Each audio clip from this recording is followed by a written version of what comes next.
Hello, welcome to Fayetteville Reads, Community Book Talks with Fayetteville Public Library. My name is Aaron Nugent, and I teach AP Literature at Fayetteville High School. That's a senior AP English class. Fayetteville Reads is part of the library's 2020 summer reading lineup. In this series, Youth and Teen Services has invited local teachers and librarians to talk a little bit about their favorite books. For more information about summer reading programming, check out the full event calendar at faylib.org/calendar.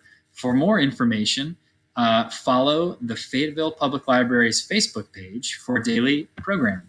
Today, I will talk about Homer's Odyssey. So Homer's Odyssey, at first, is a book that has been translated. So here are three possible translations that I have used in the past. My favorite translation of Homer's Odyssey, because it's written in ancient Greek and then translated to modern Greek and then into English, is the translation by Stanley Lombardo. He's a former professor at KU, and he even provides and hosts marathon readings of Homer's Odyssey, which can take up to 12 hours long. He and his students do those on campus, or used to do them on campus before he retired. Robert Fagel's translation is also good, but it's a little formal, and Emily Wilson has come out with a new translation of Homer's Odyssey within the past year or two. So those are all great ways to find out more information about the text. But I really like Homer's Odyssey, and unfortunately I don't have my copy of Odyssey to show you because of quarantine. It's at my classroom at the high school. But this is Odysseus. He's talking to his wife, Penelope. Odysseus is lost at sea after the Battle of Troy, the Trojan horse. Odysseus is the architect of the Trojan horse that is so famous in literature. And the story of the Odyssey, Homer's Odyssey, is about Odysseus's journey back home after the Trojan War. The first 4 books or chapters of the Odyssey is all about Odysseus's son, Telemachus, how all the things have gone wrong at Odysseus's house since Odysseus has been gone for over 10 years.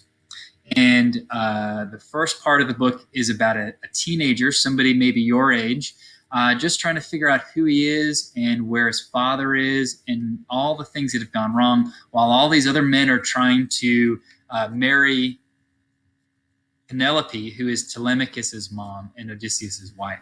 So just imagine all of the turmoil that would be happening when 100 or more men are trying to marry your mom, and your dad's been gone, missing for 10 or more years, and you've never even met him.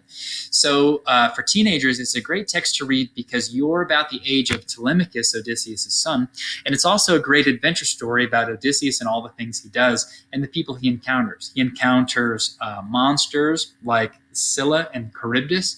He encounters really powerful women like Calypso and Circe, even Odysseus' wife Penelope later, and he's helped along the way by Athena, the goddess of wisdom. So if you're into mythology, Homer's Odyssey is a great text because it is so heavily influenced by Greek culture and Greek myths, incorporating the gods and goddesses into the daily life of those characters in literature. So Homer's Odyssey is a text that I teach at the beginning of the school year every year for my AP Literature students. Some students might have even read it in 9th grade, but they've probably only read excerpts of it, little pieces. So I like to go more in depth with the text, and it's just one of my favorite texts. Odysseus they call him a cunning habitual liar. So someone who consistently tells lies to people. He's so quick with his wits. His superpower, if he has one, would be his intelligence. He also comes up with a lot of disguises. So when I talk about Odysseus to students, I always compare him to Bugs Bunny. He's like somebody who, when he encounters an obstacle or an enemy, he doesn't just try to punch them.